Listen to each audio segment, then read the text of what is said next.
This episode has been brought to you by CompleteNutra.com, Whole Family Nutrition. Welcome to the Healthy and Family Show.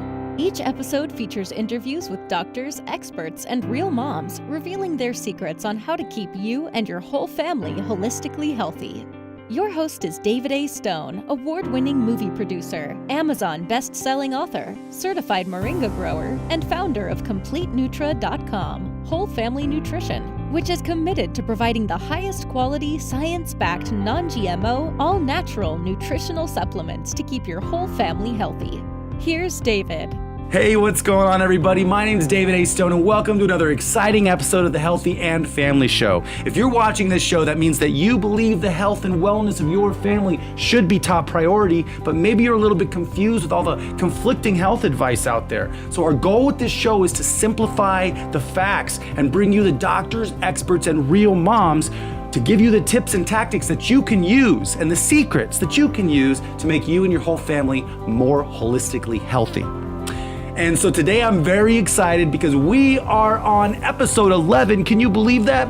And our guest for today is the famous Dr. Jessie Keener. I'm really excited to have her on the show again today. And today our whole episode is going to be on something that's very, very important. We're going to niche down on this episode and we're going to talk about vitamin D3 and K2 and the importance of those on our body and why they're important and what they really do to our body and the deficiencies that most people have in vitamin D3 and K2 and the advances and leaps and advances in clinical nutrition. So I'm excited to share this episode with you.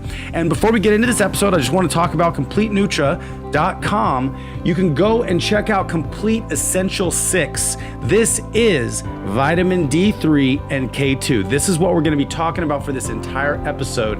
And the reason I want to mention this product in particular is because if you go to CompleteNutra.com and you fill up your cart with all these incredible ingredients and put some Complete Essential 6 in your cart, whatever else you put in your cart, at checkout, there's a discount box. In that discount box, I want you to enter Dr. Keener 20, that's DrKeener 20, and you're gonna get 20% off your entire order. So, and that's even on sale items online. So if you got sale items online, that's still gonna take 20% off your entire order. So it's a really good deal. I think you should try everything out. Try it out, see how your body feels, because D3, we're not getting enough D from the sun. Very few people are getting enough vitamin D from the sun. And we shouldn't be getting sunburned, obviously, but we should definitely get sun. Now, if we're not getting a lot of sun and if we're not getting our vitamin D, we need to supplement. And K2 works in perfect synergy with vitamin D for many reasons, but one big reason is that it contributes to, it's called Essential 6, because it helps heart health, it helps bone health, it helps mental clarity, it helps blood circulate better throughout your body. And one of the reasons it does that is because the hardening of arteries begins with calcification in your veins and in your arteries. So calcium will start lining your arteries and make them not pliable anymore. It'll make them kind of rigid. And what happens with vitamin D3 and K2 is it actually helps that calcium that's locked up in your arteries, making them all rigid, and it helps that calcium transport where it belongs, into your bones. So it actually helps strengthen your bones while it's cleaning out your arteries. So this is something that's very, very important for just the base foundation functionality of our body, to protect our immune systems, to protect our brain, to protect our reproductive systems, sexual health, everything. So Essential 6, I would definitely recommend getting a bottle, trying it, and at checkout, like I said, in the discount box, enter Dr. Keener 20, that's DrKeener 20, and you get 20% off your entire order. So without further ado, let's get into the show. Let's really hear the science behind vitamin D3 and vitamin K2 and why we need it and why we're not getting it in the food that we eat. So welcome, Dr. Jessie Keener. You know, what I'm finding I have to do, Dave, and I don't like it, but I'm having to scare people about this glyphosate gluten thing because they just don't get it. I don't know what they get, but until I say things like, no, I'm talking it can give you cancer, they don't actually have the right response. People are, nobody hears what they don't hear what you're saying until they're ready to hear it. It's like the Matrix. Correct. Like people won't wake up until they're ready to wake up. And sometimes when we try to pull the plug, and when we start pulling the plug and opening the covers, man, it's Pandora's box. Makes you want to close the door sometimes. Chaos Like, well, I got to close that door. Yeah, chaos is bound to happen. It's the question is, how do you ride the chaos? Yeah, I think it's becoming aware, staying aware, and knowing that being aware is not the problem. The problem is all the stuff that we're unaware of. Yeah. And we don't so want I was to be thinking, aware of it. So listen to this. I'm just going to read you this list. So I went to one of the better journals of clinical nutrition because that's where I get the really good stuff. And I'm going to just read you the list of what vitamin D3 with K2 can do for bodies. You ready? And then I'm going to tell you one more thing before we start the show. So, because I don't know if we'll get to talk about all of these individually, but I just want you to hear the list. Bone and musculoskeletal disorders, cardiovascular disorders, chronic pain, fractures and falls, kidney disorders, immune and inflammatory disorders, metabolic disorders, neurological disorders, prenatal health, psychological disorders, respiratory disorders, thyroid disorders. And the last one that I was reading was actually a clinical trial on cancer, colon cancer and vitamin D, and they found it to be helpful. Wow. That people that went into their cancer with higher levels of vitamin D had less mortality. Wow. I was hearing a nurse talk about on the COVID stuff. She's like, she was talking about the atrocities being done, but she's like, I haven't ever been sick. She's like, I take my vitamin D. I wash my hands. I do the things I'm supposed to do. She's like, I'm always fine. Like she mentioned vitamin D. Yeah. I don't think she's under this. I don't think nurses are under the same political and ethical, if not moral, legal predicament that the MDs are. The MDs literally cannot recommend anything they're not trained in. They just can't. They're not supposed to. You know what's also crazy? I was researching magazines and I was looking at the JAMA, right? Yes, I was looking at JAMA. Well, guess what I found? The rate card to advertise in JAMA. And it's expensive, and since they have an issue every week, if you want to be published in journal of the medical journals, all you got to do is pay for it. Yeah. You got to pay for a spot, and then you put whatever you want, and then you're published in a journal. Well, let me just say this. If you put an article in any of these journals, it has to get peer reviewed before it appears in the thing. An advertisement is completely different. But if you actually publish a study that you ran, because that's what most of this is reading studies, which I happen to be really good at, so I can get through them really fast before I fall asleep because they're really boring. But it's all about it gets peer reviewed. So someone who's not you, who has no political or financial interest in you, runs through your work and reviews it and says, I agree, this is the same, this is what this is good material, or I disagree. So if you're in those journals, presumably, and again, money could solve this dilemma, but presumably you've been peer reviewed. Got it. That's the idea, is that you're That's the whole thing, is your peers accept this work. So I think, in the conversation today, I want to be right out there on the edge, as usual, and talk about, why doctors don't recommend vitamin D3 with K2. Not only do they not get that information in med school, they're sort of ethically bound not to, and we need to really get people on top of that. Yeah. Wow. Yeah. Oh my gosh. I know. Crazy, right? Yeah. So, I mean, let's just jump right in and talk about, first off, we need, our bodies need some things. Obviously, sunlight is the thing that gives most of the people vitamin D. And I'm not really sure on the science of that, so it'd be cool to explain. We'll cover that, why our body needs vitamin D. And then what happens if we don't have enough vitamin D. And then maybe we can add on, why is K2 synergistic to vitamin D? Yep. Cool. We can do all that. Yeah. Sweet. Okay, so vitamin D is actually it's a pre-hormone. So we call it vitamin, but it's really a pre-hormone, and it's naturally produced when sunlight contacts our skin. So literally when sunlight contacts the skin, the body manufactures vitamin D, or this pre-hormone. A lot like the plants take the sunlight, and with that they can make oxygen. We make this pre-hormone, and that pre-hormone actually has a huge handle in how we handle calcium in the body. So everything that's calcium related, from our muscles to our skeletal system, our bones, our joints, even the kidneys, all of this is dependent on calcium working properly and in the right way. And vitamin D3, it turns out, after decades of study, is the key factor.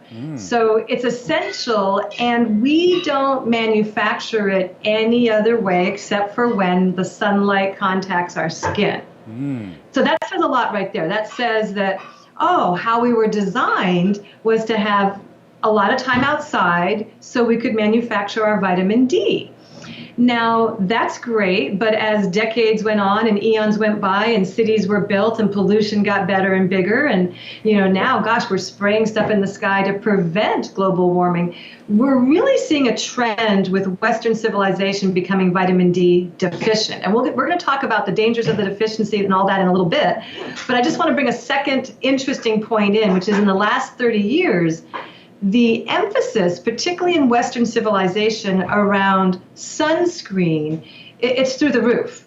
When I was a kid growing up, we had like two brands, Copper Tone, or I think it was called Swim and Surf or so, whatever. There was a generic always. But, there was no such hysteria as we have right now about the sun causing skin cancer.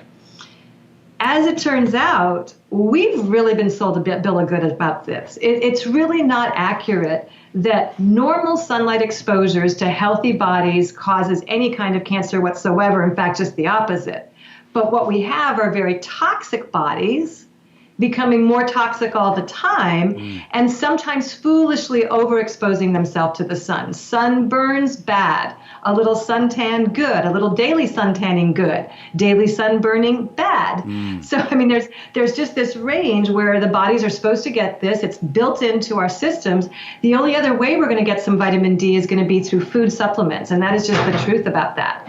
So this is the way God made us. God made us light dependent. I'm going to say that again. God made us light dependent for the health and the thrivability of our musculoskeletal system and all the other areas that vitamin D3 works. So you can see as we go through these different conversations, such as the ones we've been having, Dave, you can kind of see in all these different areas where we've really been sold a bill of goods. We've really been told wrong. We have been misschooled. Some people would say that's an absolute conspiracy.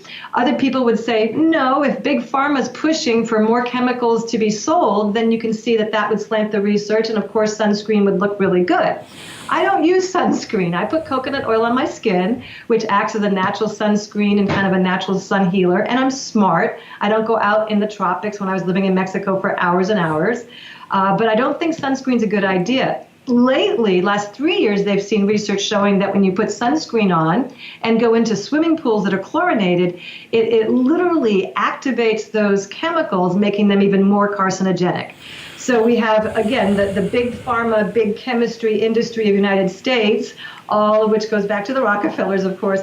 But we have these folks pushing these products, which not only don't really do a great job, and there's going to be a big cleanup on sunscreens coming, including what does an SPF 50 really mean, but we can see very clearly these types of instructions given to Western civilized folks like us in America or Australia or Canada.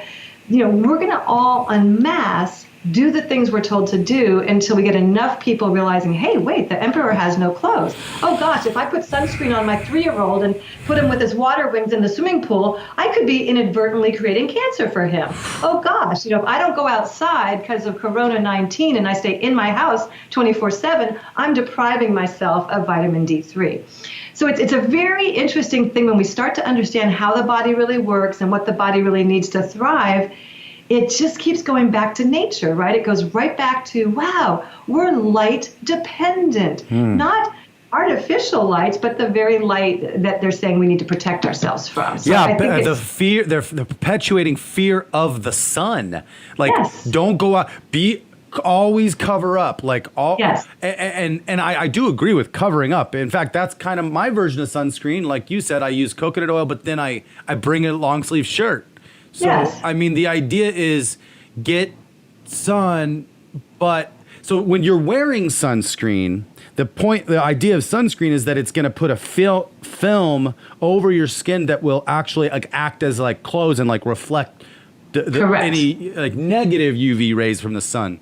The problem that we're finding is that, what's in the sunscreen? I mean, that's the question. And there's only 2 actual safe forms of sunscreen that the Environmental Working Group, or EWG.org, if you want to look at their website. This is a great group. It's a nonprofit, obviously. And they look and they kind of rate all the different things based on, international studies. Is this dangerous? Is this safe? So they come out every year with their safe sunscreen report, and they basically say the bottom line ingredients that are safe are zinc oxide and titanium dioxide. Those are the 2 safe ones. And pretty much stay white.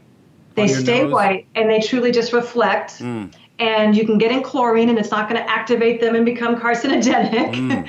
And as you were saying, you have to use common sense. If you put 1 layer on and go out for 5 hours, you're really not being smart. It's really got to be daily exposure, limited, but frequently. Once a week is not going to cut it. And then so when I got into this field, which was around 1984, we only had vitamin D3. We knew that was the best form. There'd been enough clinical research reports showing that D3 was preferable to D2. But in the last 40 years, this new kid on the block, vitamin K2, has come along, and that is apparently a very important synergizer to the D3. So if we just take vitamin D3, which a lot of the inferior supplement companies, the real cheapo ones, are just trying to get something in a bottle and charge a price tag, those are going to be inferior forms of the vitamin itself, and they're not going to have K2. And this is a really good time for me to say, I know we were all taught a vitamin is a vitamin is a vitamin. And you know what? We were taught wrong once again. So no, that's not true. The form of the vitamin counts. And is it synthetic versus naturally occurring? That counts too. Synthetic vitamins seem the same. But if it's not from Mother Nature, once again, guess again, Mother Nature knew best all along. So now the new thing is, and I know your product line has the right form of vitamin D3 with K2 in your Essential 6. And that's such a great product, by the way. But now that we know to do that combination, we're seeing even more effects, powerful therapeutic results from the combination of vitamin D3 and K2. So it's a very kind of exciting upward trend in the area of nutrition. I do want to say this for the record, because this is kind of mind-boggling. Literally every 48 months, we double our global knowledge bank of clinical nutrition. Every 2 years, the whole thing doubles again, and then every 2 years it just keeps doubling. That's how quick, with the internet and global villages and everyone connecting and peer reviewing each other, we're really making a lot of advances. And this is one that I think every functional medical doctor, every naturopath would agree. You need to supplement between 5,000 and 10,000 IUs of vitamin D3 with K2 every day.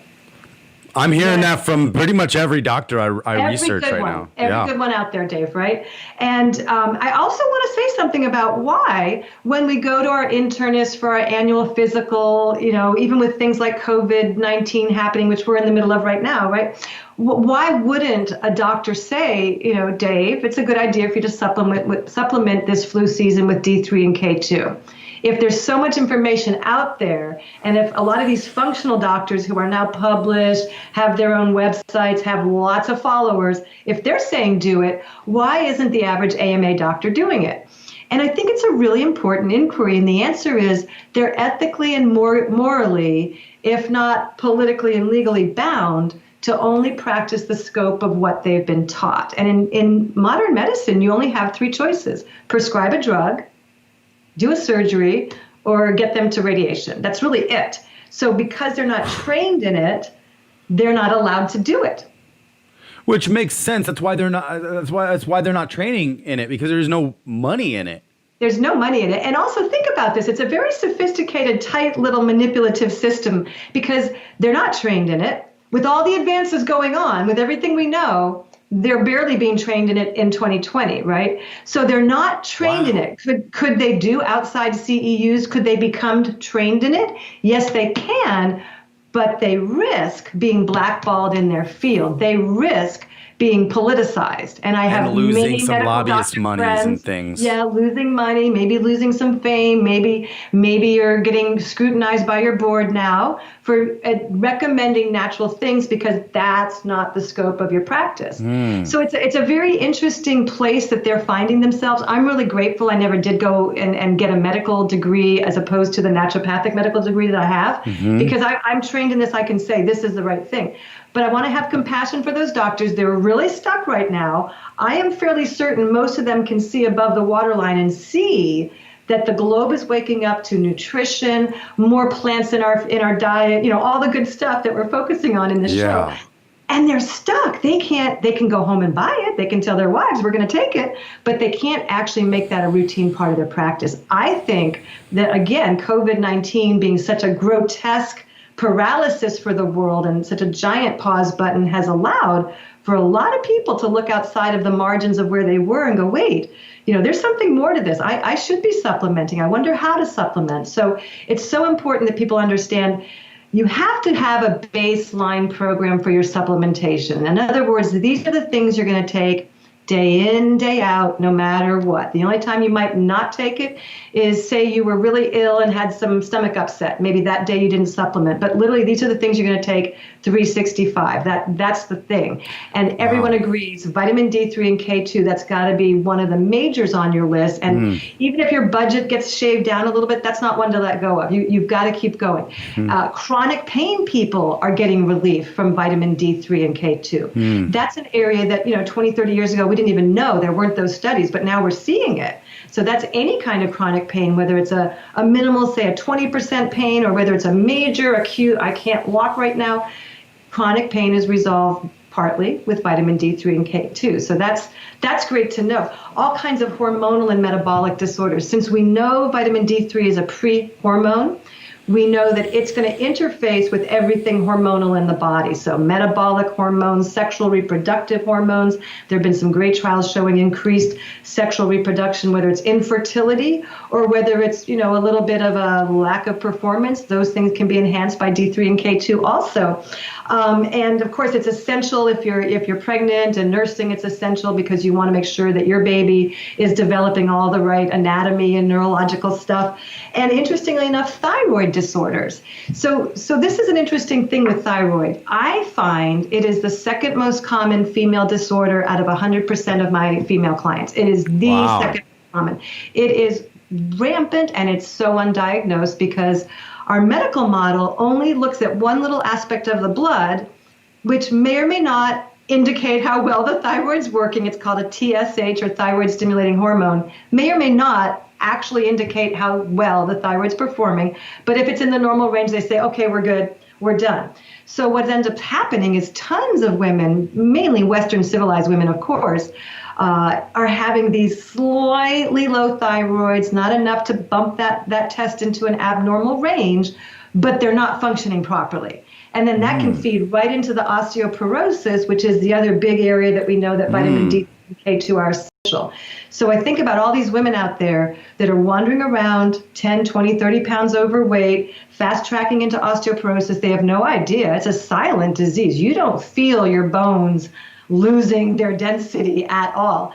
So, and it's just this nasty combination. So we can't say that vitamin D3, K2 would fix or solve the thyroid problem, but we can say it's essential to your thyroid health. And if your mom and dad had thyroid, or anyone in your family tree had thyroid, if you're female, you're above the age of 12, you're probably going to need to supplement with D3 and K2. The latest research on osteoporosis, and this one's a shocker, says that it begins around age 12. Wow.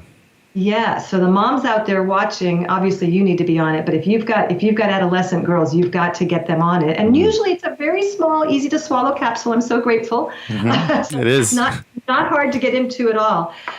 There's also some studies, Dave, very interesting about neurological health and even mental disorders being vitamin D3, K2 deficient or being helped resolved or improved using vitamin D3 and K2. So when you think about this one thing, because we now know exactly what it is, it's a pre-hormone, now it's starting to make sense how many places in the body it's going to go and tell these hormones how to be and what to do and how much calcium here and how much there. So it's kind of an exciting, it seems sort of dull when you think about it. Vitamin D, who cares? But actually, when you really study it like I have, it's like, wow, this is kind of like an unsung hero for the hormone systems. And hormones are used for everything. Blood sugar is an insulin hormone, right? So I feel like the people that want to get well are going to understand that they've got to kind of take themselves to a core level of existence where they're going to make it a point to get outside. They're going to make it a point to move their body. They're going to make it a point to eat a lot of green leafies and dark green vegetables. They're going to supplement because they understand that the way the toxins are, the way that the environmental hazards are, the way stress is, that we have to. This is not I could if I want to. This is more like, if you don't, you'll likely be sorry. And falling down when you have osteoporosis at the age of 75 and then ending up in the hospital with a fractured hip. How many of those stories do we hear where they never really are well again? Maybe they go home, but they're never well and then they die. And it didn't have to be that way if vitamin D3 and K2 was in their daily diet. So I have this lazy Susan in my kitchen. It's got all my supplements. Awesome. So after I finish eating, I take my plate to the kitchen. I get my glass of water. I go right over here and I start okay, there's my D3 and K2. So I think if you can get into a routine where you're really forcing the basics, that's what ends up being the most valuable. The most fundamental actions will be the most valuable actions. Definitely. So I don't feel like most people need to understand how the nutrients work. I think they need to know, why do they need to take it. And vitamin D3 and K2 is really one of those that you're not going to make enough on your own by yourself, sun gazing and sunbathing, to take care of all the needs. You're just not going to. And so I feel like eons ago, when humans first evolved on the planet, I think the diet was different enough. There were probably bigger sources of vitamin D in the diet. Right now in the supplement industry, how we get vitamin D3 is actually a byproduct of the sheep wool industry. It's on the outside of the skin of the sheep, and it's kind of right where the wool starts coming out. That is actually a huge vitamin D3 secretion. Wow, so that's interesting. Really, it's very interesting. So it's literally not a vegan product, but no animal was killed. You're not eating animal insides. You're eating an excretion that comes out of its skin. Wow. That helps kind of, it's a layer of like, not fat, but obviously this kind of pre-hormonal substance that generates the wool's health. Wow. So, and I didn't know that until about 20 years ago. Wow, that's interesting. Really interesting. Very, very interesting. I always wonder, David, who the heck thinks this stuff up? Like, who was that person that said, what is this sticky substance? And let's go run this under a microscope and let's do some stuff. I just always wonder how those minds work. So again, part of the population I worry about are not only the non-supplementers, but the hardcore vegans who won't supplement with D3 because it's not a vegan source of D3. I know that they're coming out with vegan sources of D3. Personally, my clinical experience with this for decades now is go to the real thing, go to the original form, supplement daily with it, and see if you don't have less of the colds, the flus, because that's the other big area that we didn't know about 20 years ago that we now can see is just how it helps generate immune responses. And if that's not important, I don't know what is. So I think that one of the big things that this show is helping do, that the times we're in are also fostering, is this awareness like, oh, I can't just be in this doing nothing. I can't just expect to have great immune system when people are dropping like flies from flus and COVIDs. I need to be proactive. I need to do something to start building my immune system. I know that's been a very important area for you over the last 6 months. I know when I Definitely met you in Mexico just a few short months ago, you're like, okay, I'm doing my thing and let's build me up and sort me out. And it's definitely working. Yeah, I'm feeling really good. And another thing that I am getting a lot of sun.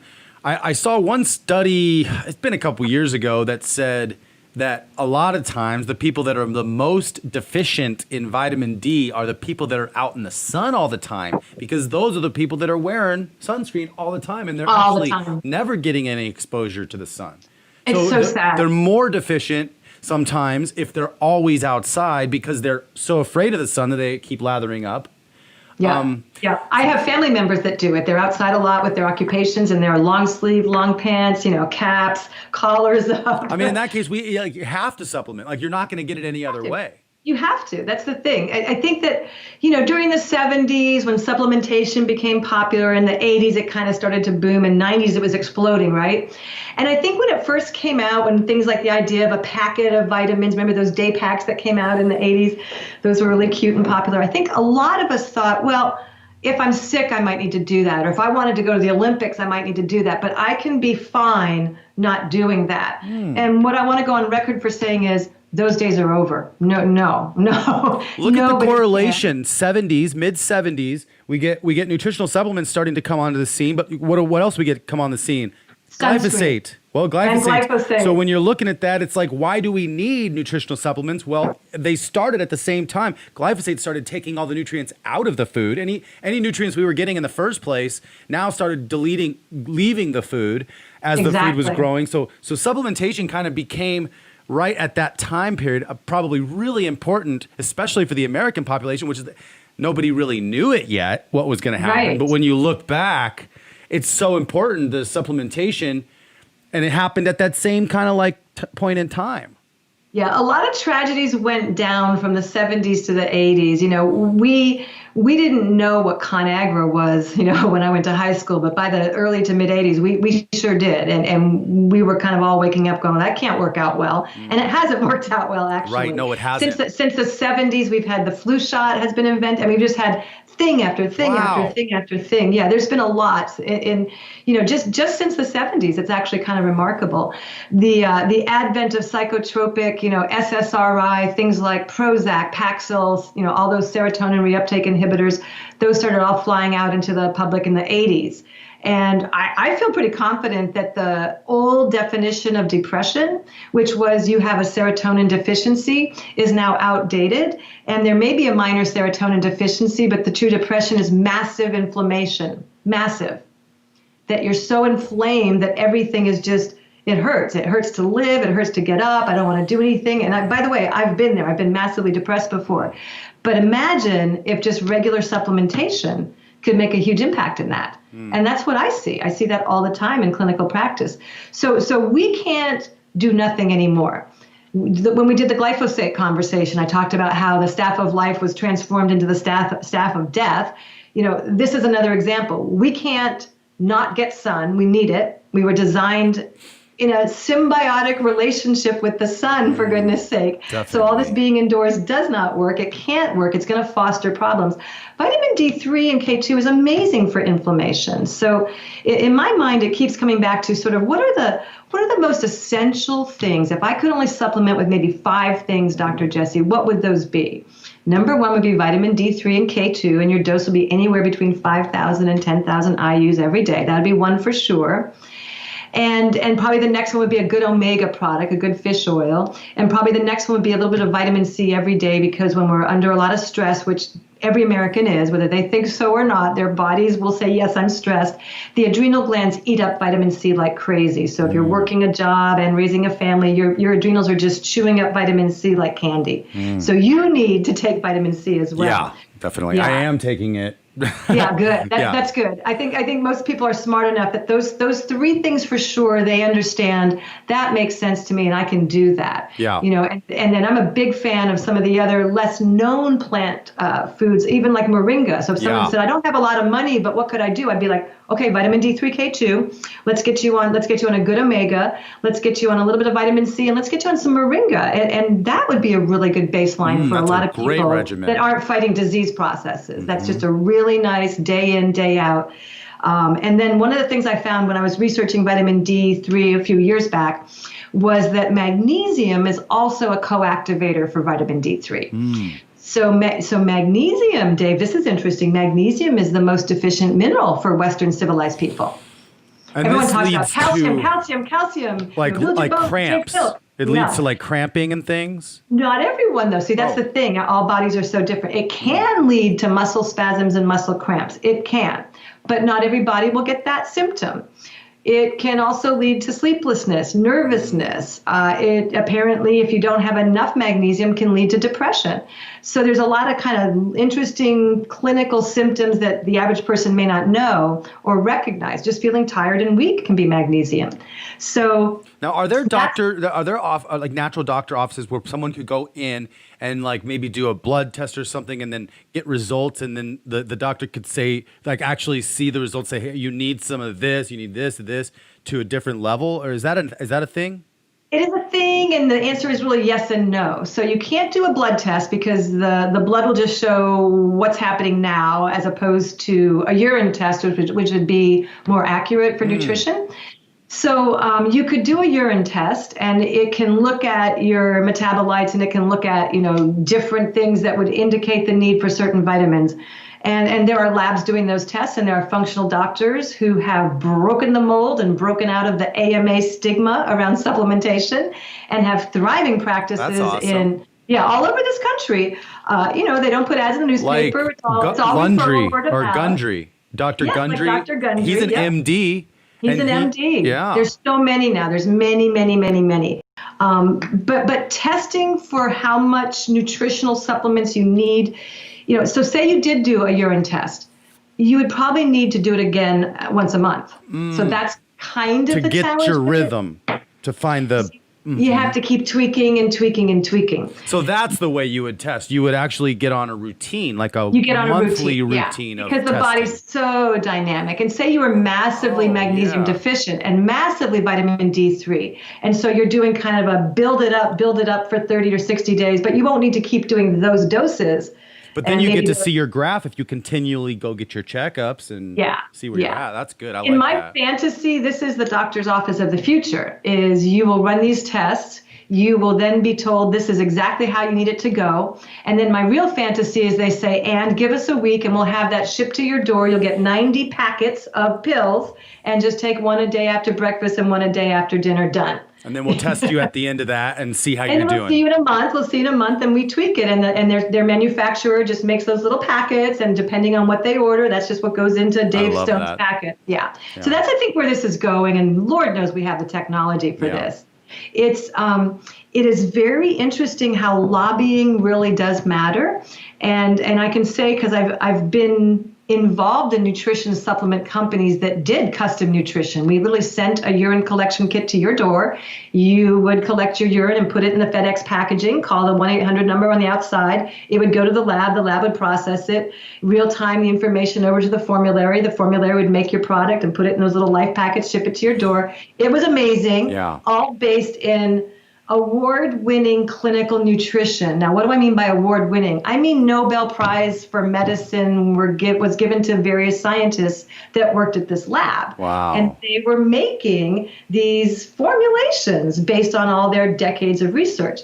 That company died during the Great Recession. And unfortunately, it's pretty much gone forever. But that opportunity is ripe. The concept is amazing. Fantastic. So people wouldn't have to think. They could just go, okay, I've filled out the questionnaire. I've submitted my specimen. I can go home. I'm done. That's what people want. They do. So, I mean, it's too confusing otherwise. And it's going to be for a lot of people. I mean, literally, you could have two bodies. That's the thing. In textbook learning, you can have everything the same, and they require completely different nutrient loads and completely different sources of nutrition. You don't see two cases alike. You just don't. There's no two anythings alike in nutrition and bodies. So the exciting part is to start to sort of look forward to where technology can be very user-friendly. Mm-hmm. If we brought that kind of nutrition into AMA medicine, can you imagine what would happen? People would start to actually get well. Wow. It would change everything. And maybe we're not going to do that. Maybe we're just going to keep bringing forward more and more organized clinical nutrition.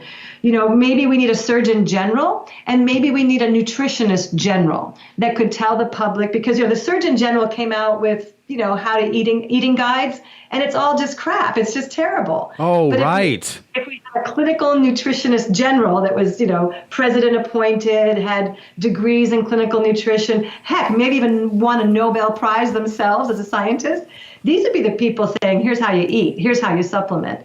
So I think the future, next 5-10 years, I think is going to look really good for this field and where it's going. My job is to help people thrive right now, and that's going to mean you got to just kind of get yourself with the basics, get your baseline supplementation figured out, and get really used to doing that every day. Like I, Jessie Keener, wouldn't dream of going on a trip without packing each day's supplement in the little baggies. I have everything lined out. I don't want to leave anything up to chance. It was a great experience, like staying with you for I stayed out there in Cozumel, or where was I? San Miguel de Allende. San Miguel de Allende, It was great because I was able to see how, you and Dad set up all your packets and all your supplements, and then how you took them every day, and you didn't leave and go to the restaurant without the baggie. Right. And I think people feel it's a little bit additional focus for us to remember to do this, but that's it. It's just a little bit additional focus, and nobody else is doing it around us. So that's why maybe people feel a little bit weird, like, oh, people are going to think I don't know what people are thinking, but I was taught a long time ago that what others think of me is none of my business. That's a good point. So I like that. I got over that a long time ago. You have to remember, I was the girl that took her chopsticks out of her purse at every restaurant at the age of 26 and proceeded to eat whatever the food was in Austin, Texas, with chopsticks so she could teach herself to chew, and slow down. So that right about there is where I gave it up about wondering what people thought. Yeah, that's awesome. So, I mean, one of the things that I want to circle back to is you had mentioned that the AMA doctors, they're not trained in clinical nutrition. And if they start talking about clinical nutrition, they might get almost shunned, which I find to be almost a manipulative mind game and more of like peer reviewed. It's like peer pressure almost. It's like I as a doctor, maybe you don't want to say what you know because you're going to get the backlash. You're going to get friends of yours that are going to be that completely just think it's stupid or flat earthy or something like that. And then very much. They're going to make you feel like you're less of a doctor. And Correct. So I think a lot of people, if we don't have a strong self-image that you said, it's none of your business what other people think about you. If we can't culture that, then we're going to be we might keep our mouth shut when we shouldn't. Right. And I think there's a lot of suffering going on both sides because of that. I think that's very astute, Dave, because I think that the professionals, by and large, really do want to help their patient. Every single one that I've ever met, and I've met a lot of MDs, they all sincerely want their patient to do well. Definitely. I haven't met a bad one. I know there's a couple bad ones out there, but I haven't met them. But the reality is, you're right. They're suppressed. There's like a giant thumb that they're under, and they're not allowed to, and they know it's not normal. It's not standard operating procedure. And so it's almost like being in the military. You just don't want to step out of line. There's going to be repercussions, and you don't want that to come back on you. And there's also nightmare terror stories out there about people overdosing on supplements, or someone took so much niacin they were at the hospital. And I think that those stories about the bad experiences with supplements are also fuel for some of these medical doctors to say, no, I don't think you should be taking that. I actually had that happen to someone that I know. They took too much niacin. So this was a person whose personality is, if one pill is good, then 5 should be 5 times as good. All right. And he took 5 niacins because his nutritionist said you need niacin and take 1 a day. So he took 5 and forgot that he took it, and literally an hour and a half later was red and heat was pouring off of him, and he thought he was either having a stroke or he drove himself to minor emergency and got chastised. Rightly so, but the doctor ended up saying to him, Craig, I don't want you taking any supplements ever again. So they sometimes use those horror stories to scare people and frighten people. Yeah. And that's not good. CompleteNutra.com. Whole family nutrition. Hi, Dr. Jessie Keener here, and we're going to talk today about Essential 6. The reason this is called Essential 6 is literally because it's essential to your basic well-being. Its main superstar is vitamin D3 coupled with its synergistic cofactor K2. Why are these so important? Because they really support immune function, but science also has found out that this combination really supports sexual reproductive health, cardiovascular health, and in many, many clinical trials in clinical nutrition, we've seen that even disease reversal, things like Parkinson's, MS, etc., in higher doses of vitamin D3 than your daily allowance. This is your daily amount, which is 5,000 IUs of D3 with the exact correct cofactors. And if you're fighting something, say you're coming down with a cold, or if I feel like I'm coming down with something, a little sore throat, I'll actually increase this to 1-3 times a day for a total of 15,000 IUs. Do that for a few days in a row to kind of jumpstart the immune system, get things moving on the right track right away. So the interesting thing is that our doctors, our medical doctors, the AMA, really don't study clinical nutrition. So they're not the ones to go to for this information.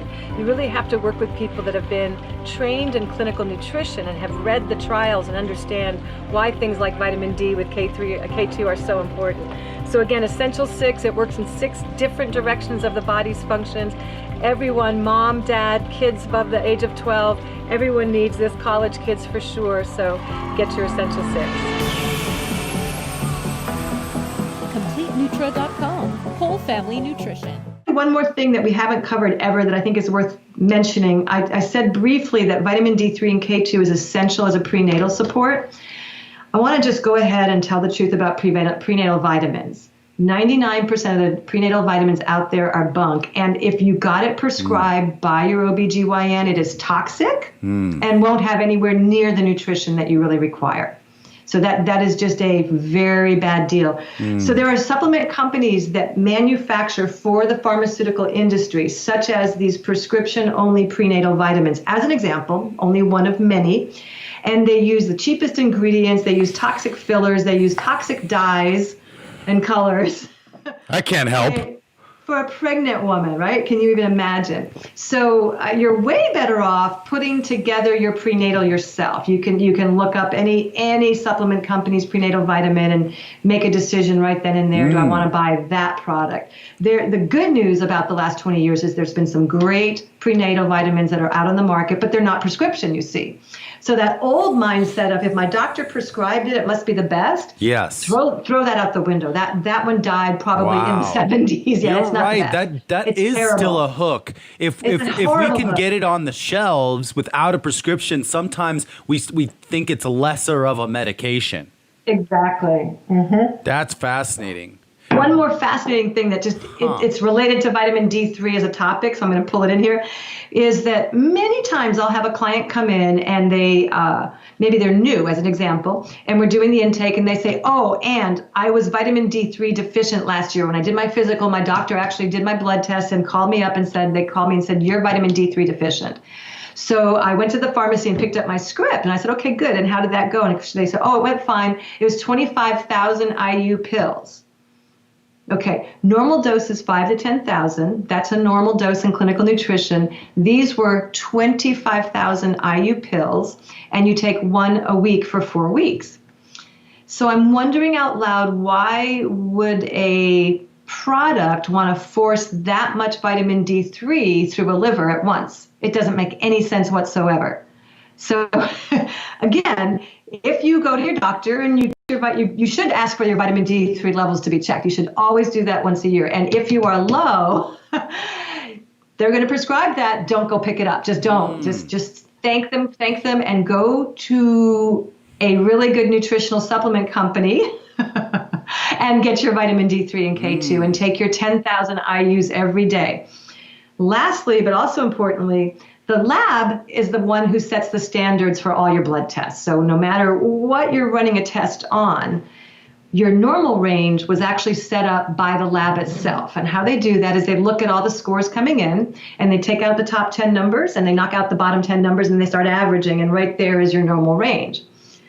Well, what we found out about vitamin D3, looking at international clinical nutritional peer-reviewed science, is that where you get the real disease reversing, say things like Parkinson's, cancers, diabetes, these kind of uncontrollable and unmanaged situations, the blood tests were coming in at 60 to 80,000 IUs. So you had to keep taking it and building up because you don't want to force a lot through the liver all at once. You want to just do a little bit of. But when they got them up to 60,000 IUs, and that's when the diseases started to back away. That's when they started to see remissions. Wow. So I want to say that very clearly out loud. In clinical nutrition, remissions are normal. It's expected from the protocol. It's expected. That's what we expect because there's been protocols like this before. So we know it's just not in the public knowledge yet. It's not in the AMA's mouths yet, but we know through global science that many diseases can be reversed with higher and higher levels of vitamin D3. Wow. I know, right? I just don't recommend the 25,000 shotgun once a week. That's just kind of rude to the liver. Better to do 10,000 a day and just keep building it up over time.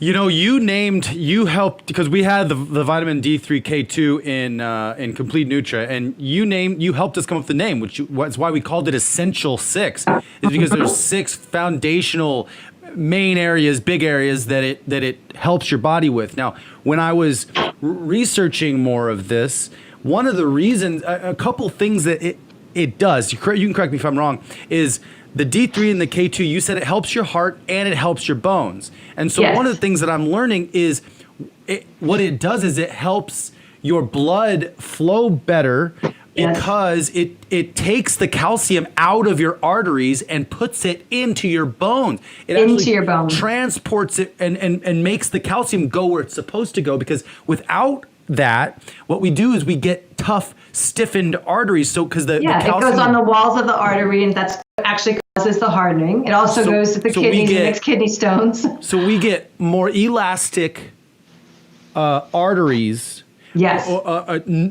So we have less heart problems because there's less hardening of the arteries, and we have less bone problems because it's transporting all the calcium to the bone, and then we get better functions on our whole body because now our blood flows better and cleaner throughout our body. Does that make sense? That is absolutely correct. Yeah, very good. Yes. Cool. Yeah, and how important is that, especially with today's work environment where people are sitting at computers day long, like 6, 7 hours, 8 hours a day. That is a recipe for stagnant blood. That is one of the biggest things is stagnant lymph, stagnant blood. That's and if why the acidic moving is really, or non-moving, what is it? Sedentary, yeah. Sedentary. Too still for too long is a terrible thing for the body. That's another thing that you have to look at foundationally. So we said in the beginning, we have a symbiotic relationship with sunlight. That is our design. We are in the light. It gives us vitamin D. Everything works great after that. We are also completely moving creatures. We are not designed to sit still. We are designed to roam. We're designed to work. We're designed to hunt. We're designed to go find the berries and eat them. But we are not designed for sitting still. And this indoctrination of little kids, putting them by age 6 into desks with chairs and sitting still and the whole thing. So that by the time we get out of college, we're trained to expect to sit at a desk all day. That's what we want. If we're lucky, we get to sit at a desk all day. Completely insane. I mean, just the whole model is steering people away from their well-being. It's robbing them of their well-being. And it doesn't mean it's the only way to learn. Before a chair was ever invented, how did young children in that hunting-gathering tribe learn? The elders taught them. That's all. So we've got this huge thing. And they sat on the floor and they had more flexibility. Yeah, they sat on rocks, they sat cross-legged on the floor, whatever. So we have this, it's a very interesting time to be alive because we have this sort of fantasy world that we've created with all this technology and all this creature comforts, but we're also all kind of waking up and going, it's a little empty in here, and there's some things that don't really work in here, and maybe we need to not be in here.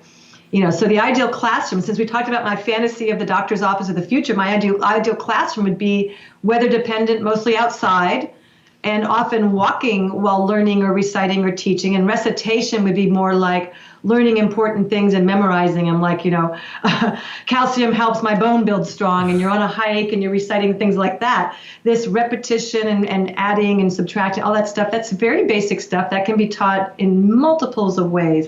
So that's a great point. Yeah, totally. We need to really break out of that box. It's a terrible box, and then it creates stagnant adults that get cancer and diabetes and heart conditions because they're operating outside of the design scope of their body. And I find it fascinating. You take Joe, he's 60 years old. He's getting ready to retire in 5 years. He's worked at a desk his whole life. Joe would never dream of taking his Toyota Camry to the Daytona 500 because he knows that car is not designed for that. But Joe will have a sedentary lifestyle, not take supplements, eat fast food when he feels like it, drink a couple beers every night, and wonder at 60 why he just can't even move.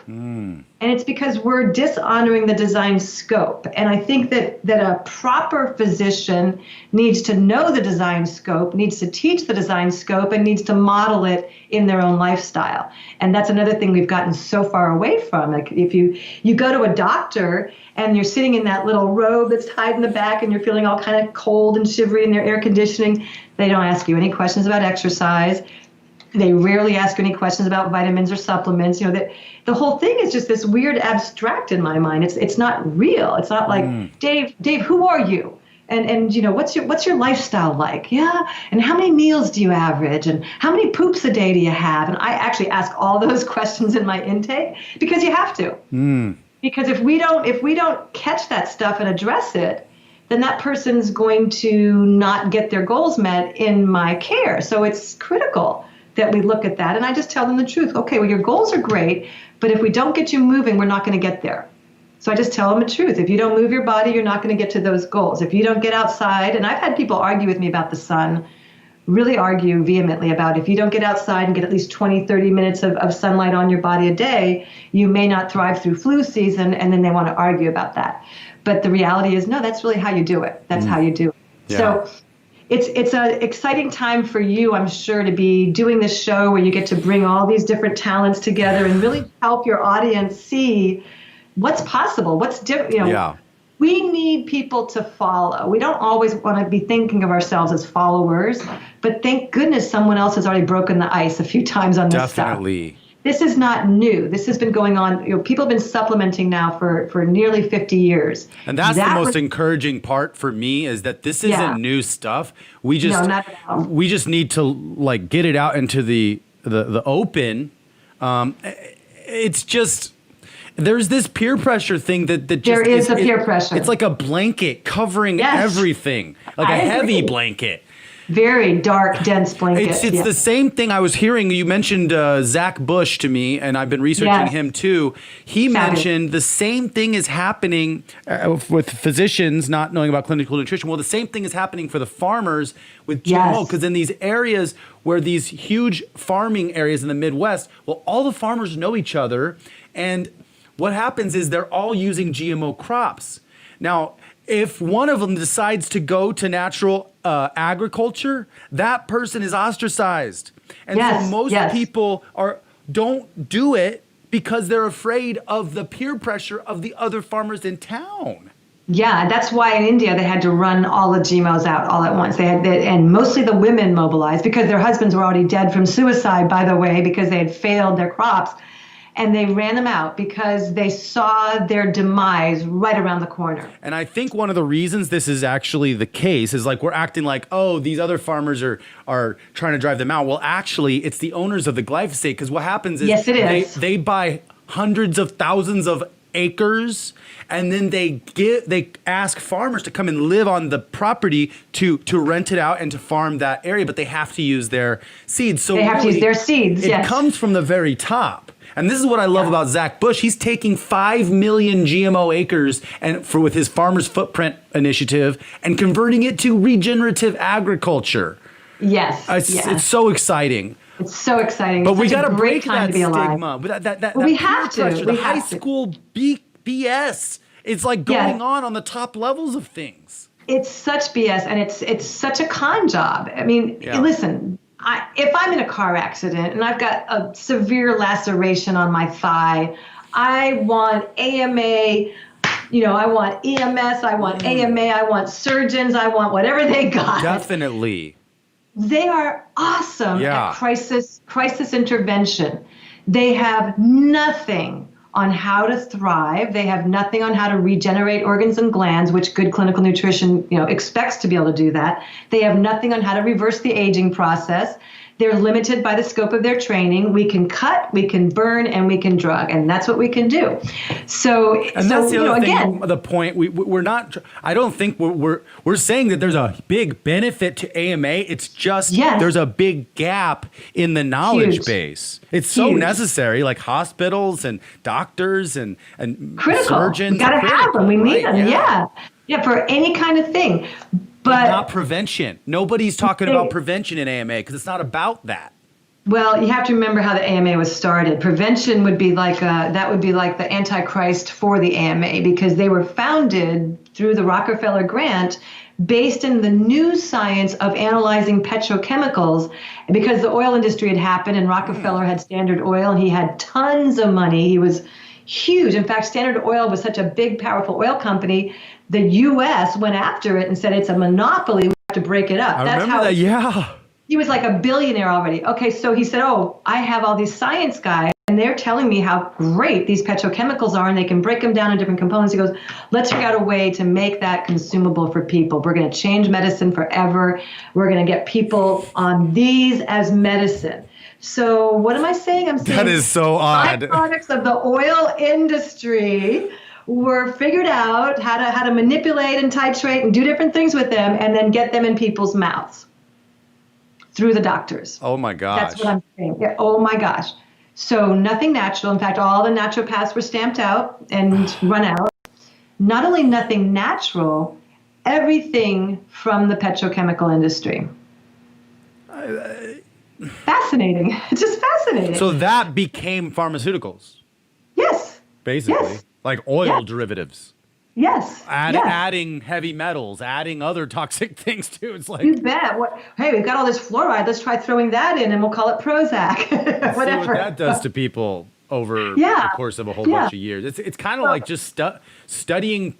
It's like human studies. They're just tracking and studying. Because they have no liability. Not really. I mean, there's some liabilities, and yes, they do get sued. But the whole thing is, to me, the whole thing is just, it's a fantasy that someone had, that they enrolled enough people and they had enough money to just make this thing go. There was no commitment to how can we have humans thrive.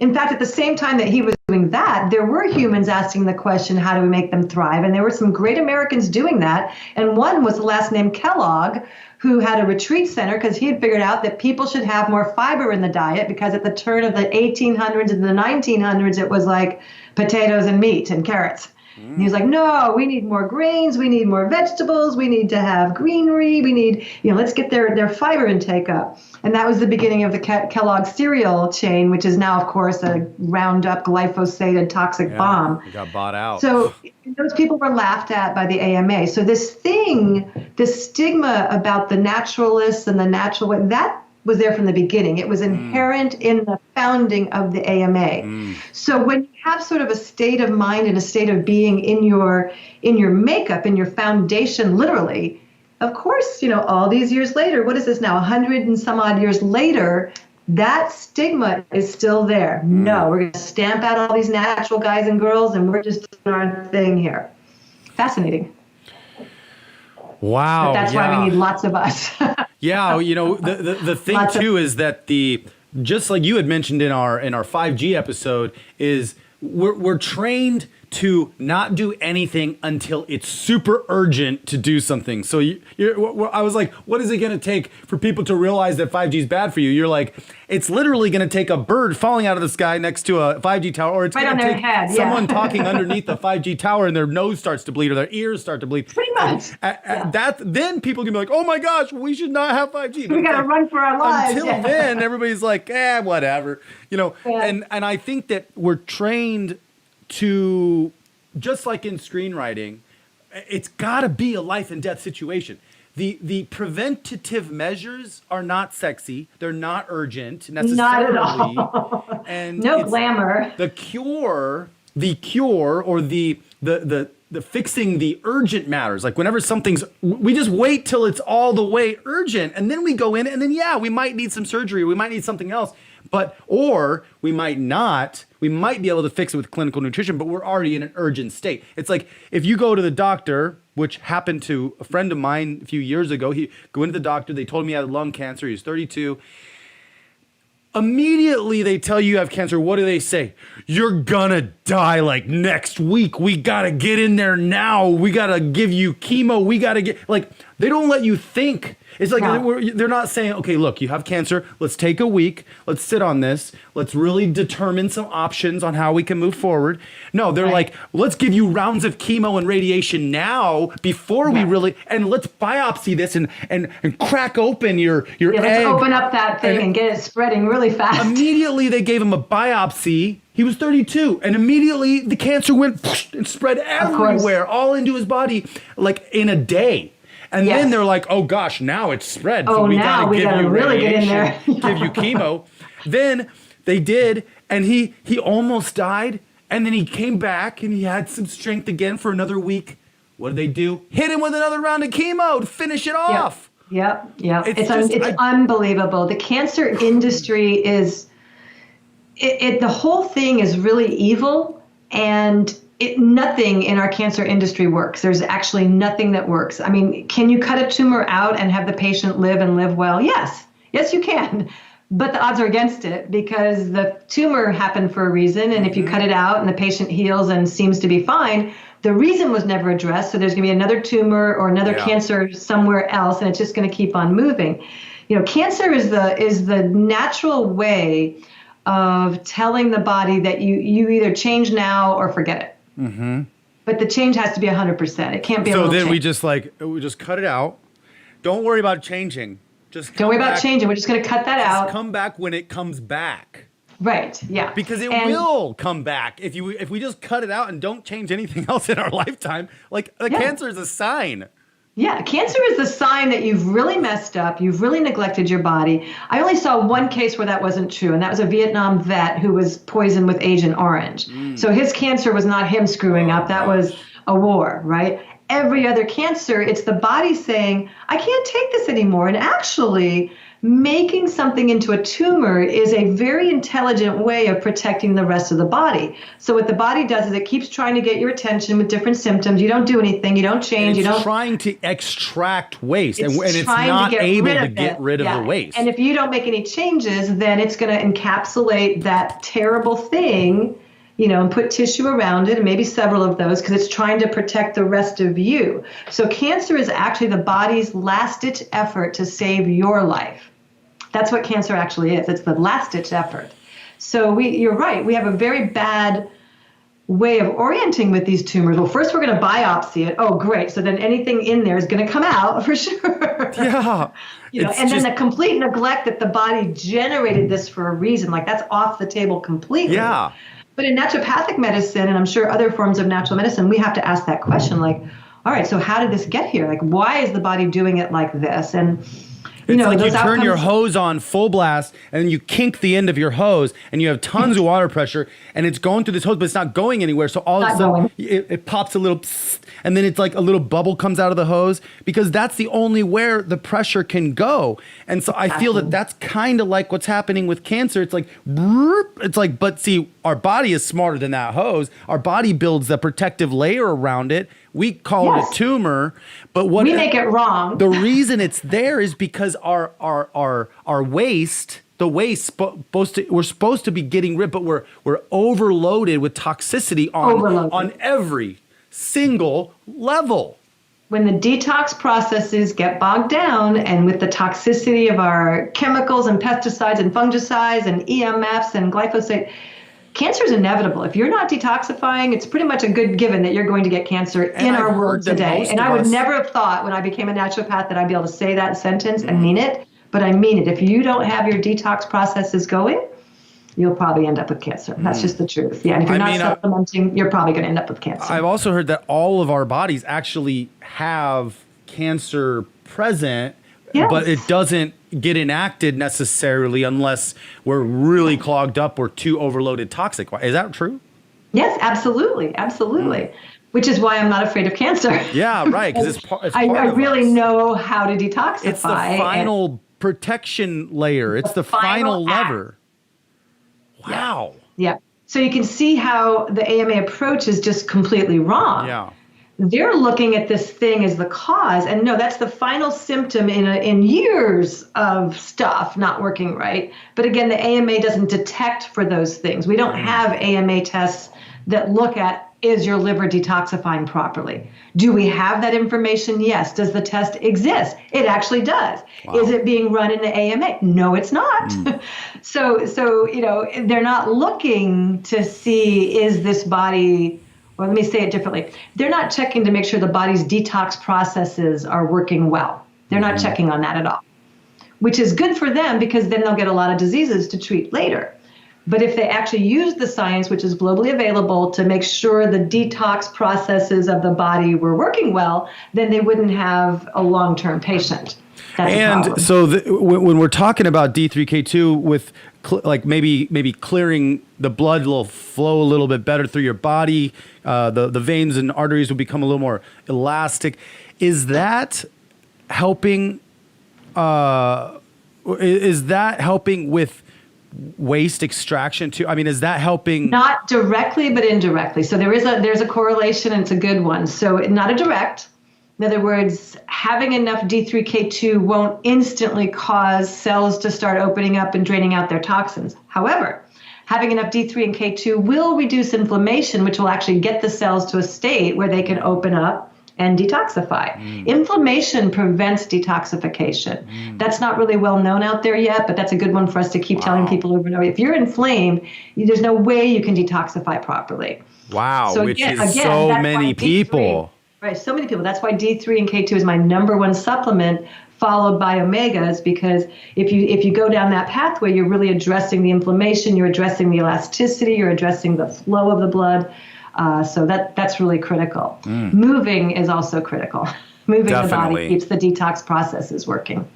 Yeah, I mean, actually, when I hit the 1,000,000 steps this year, I had a little bit of kind of joint tenderness because I was walking every day and I hadn't done it ever before, and but I think, and it was just a little tenderness. It's better now. I did take a week off walking, and then came back, but I think that the thing is, it's hard sometimes for people to stay on these regimens because it's more of a subtle feeling. It's a subtle. You're not necessarily feeling the change. And I think pharmaceutical companies really want to make sure that if you take a pill, you feel it. Yeah, that's a good point. The advertising is all there around that. You should get results, and there's so much different in today's world than it was even 50 years ago. So now you have to be disciplined. You have to take time out of everything else you do to go outside and move your body. You and I have talked about this before. How we evolved was work and play and eating and exercise. Everything was all one. You and I in our hunting gathering tribe would go down to the river and bathe and drink water and get water. And we'd haul our butts all the way back up to where our cave was. Then we'd go hunting and we'd go gathering. And so work and food were combined. Talk about leverage. We were very leveraged back in those days. Holistic. And now it's all isolated and separated, and there's no holism whatsoever. So it is very different. Feeling well is actually a foreign state for most people. Most people watching this show will actually have no idea what being well feels like. And it is subtle, and it is also profound, and it is sad. And then that's where we are. And then we will convince ourselves that I'm just getting old. I'm just yeah. It's like, no, it's not supposed our to be. medical model perpetuates that on every level. I remember when I turned 40, I started having trouble with my eyes. I could see that my reading was getting a little bit blurry. Went in, and the doctor came in after he did my exam. He came back in, he said, I just looked at your chart, and guess who just turned 40? And I said, I did. He goes, and guess who's losing her eyesight right on track, right on schedule. As soon as you turn 40, that's when it happens. So all these things are perpetuated. We're told over and over. It's normal for your eyesight to deteriorate as you go into 40. It's normal to have joint pain when you're 40. No, those are signs of imbalances. It's not normal at all. But our culture just keeps hypnotizing us. Yeah, of course, if you're 60, you should have trouble keeping your weight down, Jessie. Yeah, of course, you're 62 now. You probably can't keep up with, but that's not really accurate. It's just what we're taught and what we're told. And it reminds me of the old story of the woman that asked her mother about the roast, and the mom always cut the roast in half and put it in the oven. And the woman's on the phone with the mom. She's like, okay, so I'm just kind of confused here because I looked at this other recipe and they don't cut the roast in half. And the mom laughs and goes, honey, I cut the roast in half because our oven was so darn small. But the girl grew up thinking that the way you make a roast beef is you cut it in half. Yeah, exactly. So we have a lot of that going on. We're mistaken things like that we think. Yeah, exactly. So we have to question things, and we have to try things, and we have to run experiments, and we have to just try something new and try something different, because a lot of the old is being outgrown. A lot of the old, I don't have to do anything. I can just expect to live to my 80s and be fine. No, that's gone. And nobody trying can expect to outrun or outsmart nature or our bodies is just not the right thing to do. We need a partner with nature and our bodies. She always wins. Yep.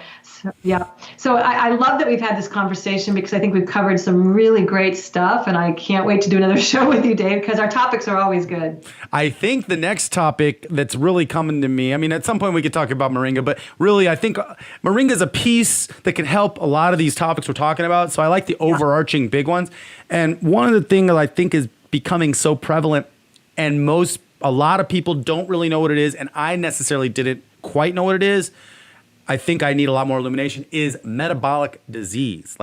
Ooh, that's I can do that one. big one that I think we need to hit on, because I've been hearing it being talked about a few places, but really not a lot. So do you mean metabolic syndrome? Metabolic syndrome. Yeah, I'm actually expert in that. I was very blessed. I met a scientist years ago who was a genius in this category. So he taught me some tricks. So that will be a great show. Cool. It'll also be a show, I think, that helps an enormous amount of people, because this is a very serious issue in America. 70% of our population right now is metabolic intolerant. So we got to do that show. Let's do it. And I don't think a lot of people know that they are in metabolic syndrome. Is that no, true they too? don't, but we can help them get the pointers on that. We can also teach them how they can reverse that. Even if their mom had diabetes and dad had heart disease, it's often that we can reverse that using clinical nutrition and just smart eating. There's definitely a 1-2 punch in reversing it, and we'll get into the details of that. Awesome. Thank you, Jessie. This was so much fun. You're so welcome. Such a pleasure, Dave. Yeah. Thank you for joining us for the Healthy and Family Show. Visit our website at HealthyAndFamily.com. That's HealthyAndFamily.com to see what all the other doctors, experts, and real moms have to say about keeping your whole family healthy. This episode has been brought to you by CompleteNutro.com, Whole Family Nutrition, and aired on the Goldstone Network. People, Planet, Future.